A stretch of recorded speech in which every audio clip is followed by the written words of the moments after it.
Yadenochime, Nanatoka Itzli Hekat, Juan Nikikuloki sa Mushlitlan, Huasteca Nahuatl. Hi everybody, my name is Itzli and I'm the author of this new book titled The 100 Most Frequently Used Huasteca Nahuatl Verbs, fully conjugated into the 6 most common tenses. I'm just going to provide you with a little walkthrough so you can get a better idea of what the book is about. Okay, so, first and foremost, I have an introduction where I just kind of introduce the work. I talk about Nahuatl. For those of you who don't, I've never, studied Nahuatl before. It's a very good introduction for that, but it's also a way to kind of center the particular type of Nahuatl that is in the book. Because this Nahuatl is actually from Veracruz, okay? Specifically, Chicontepec, Veracruz, okay?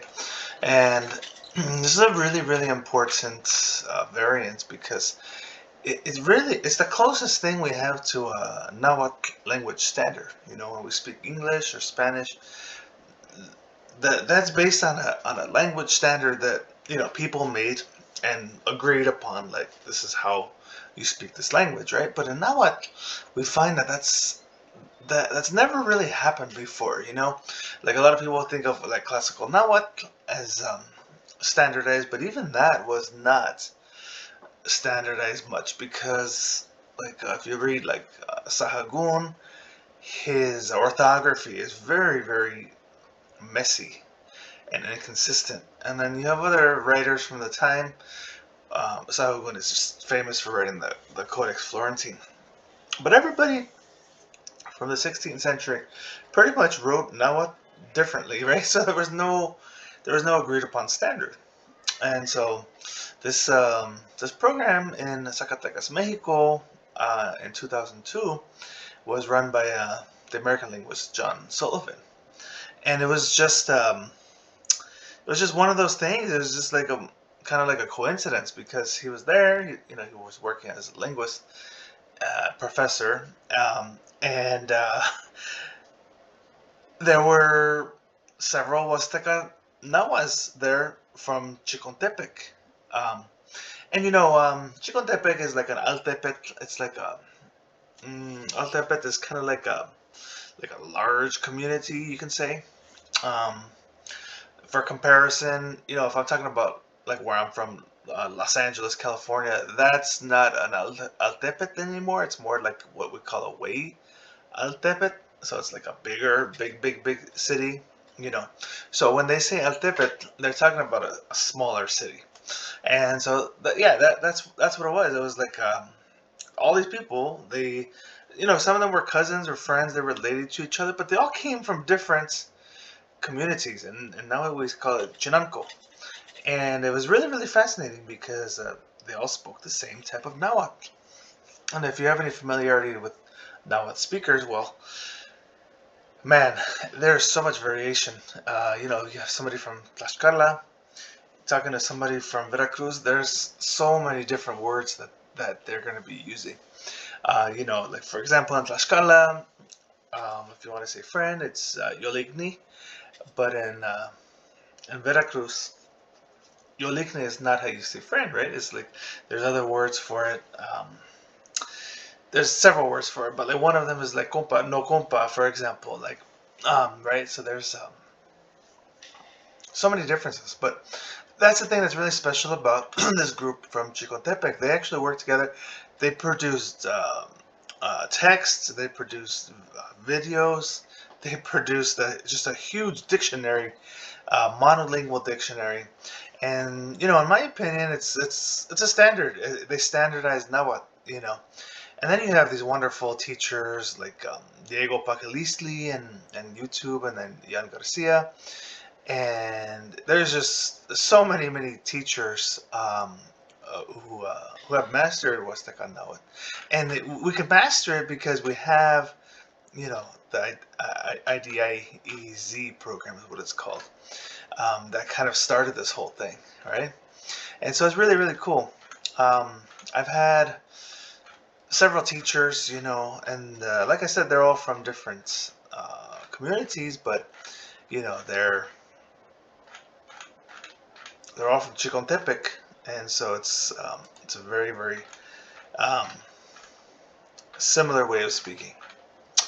Okay, and so that's why I based this book on Chicontepec, as a result. So in the introduction, I go over like the classes. There's 4 classes.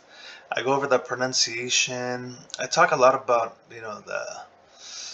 what makes a verb transitive, what makes a verb intransitive, right? And I also talk a lot about my experiences with the native community because I learned Nahuatl from um, native speakers, and so it's the context is really really important to understand as well. And so the actual conjugation table, this is what they look like. It's like a lot of people are interested in long vowels, so I went ahead and just marked the long vowels for the verbs. And I devised this notation. I made the infinitive for all the verbs, even though infinitives don't really exist in Nahuatl. I just put it here for ease. A lot of most linguists do it, and it makes sense. It makes sense. Like the reason, without getting into it too much, but the reason there's no infinitives is because Kualani is actually third person for he. Kualani actually means he or she is angry. And so there's no way to write an infinitive. Okay, but I've isolated the verbs here because the purpose of this book is to see all the conjugations. So you can see all of these suffixes and on all the different prefixes that are added to the word to turn it into all the different tenses, right? And so you have, like, for example, Nikwalani is I am angry. And I have the English here. Okay, underneath each table, Kwalani is here. They are angry. You have all the commands here. Like, for example, Shikwalanikan is you all get angry, right? And so these are all the 6 most important tenses from my experience learning Nahuatl. So you see Nankalia, to answer somebody. This is a transitive verb. And the class is here. So this is class 2 and the class 3. And so one thing that will happen once you're reading through this is that you're going to see, like, look, this is, look at the past tense, Nikolanki. Very, very different from this one, Nik Nankiliki. Okay, there's an H there, right? There's a glottal stop. And so these are the repetition, obviously you're going to start to memorize these verbs. And since they are the most common verbs that you're going to encounter in Nahuatl, it's going to make your life so much easier. I wish I would have done this, honestly, when I first started learning Nahuatl.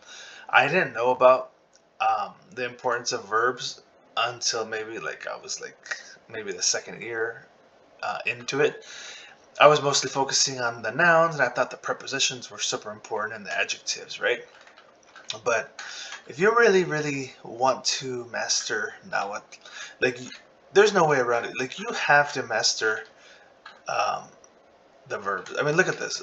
This is one verb. Look, you can answer. I can answer you. He can answer you. They can answer me. They can answer you. Right. And so some of these verbs have a lot of different applications. So that a very, very wide range. Right. Like intransitive verbs have a little bit less coverage as a result. Okay, so seeing the difference between intransitive and transitive is so important.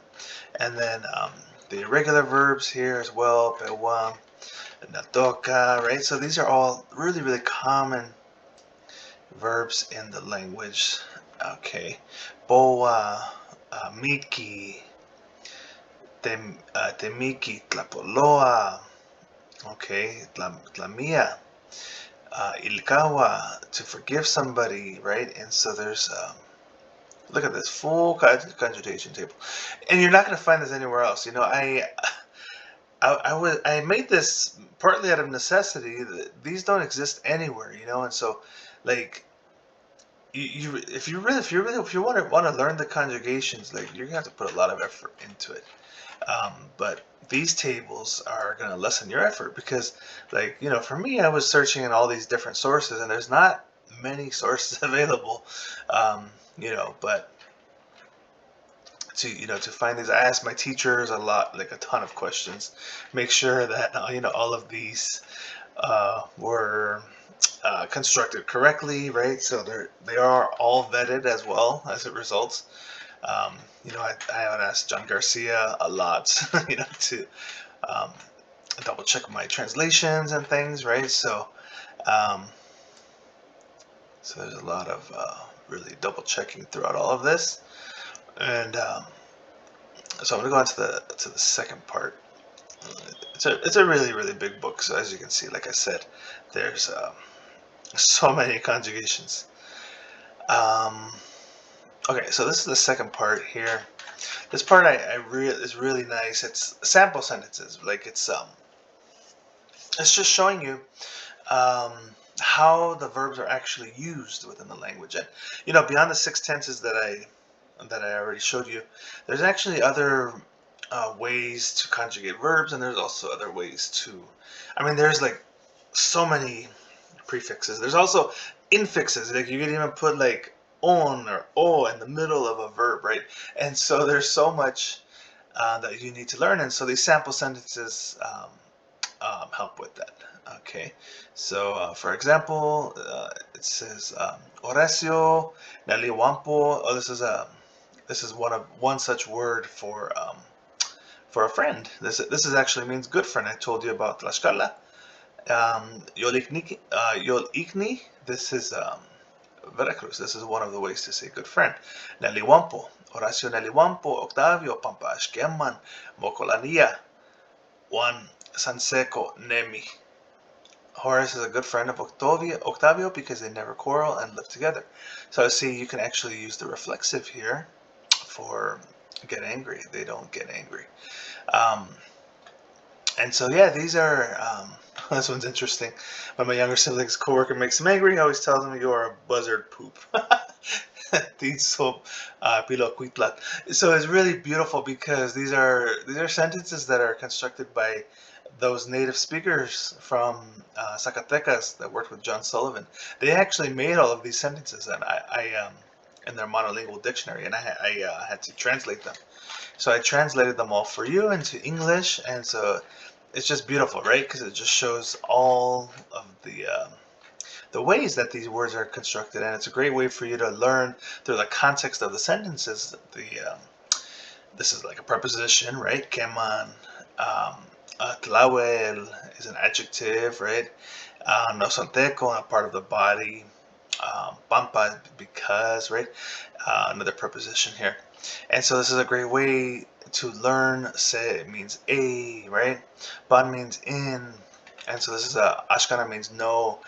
Just a really tremendous way of learning those prepositions, because a lot of times you're going to see, look, Ashkeman, Pampa, like these words are repeating over and over. And so you're going to learn them as you're dealing with these verbs, right? And so that's something that I've always liked myself. I've always preferred to kind of learn words in the context rather than trying to memorize them out of dictionaries. And so that's a huge benefit.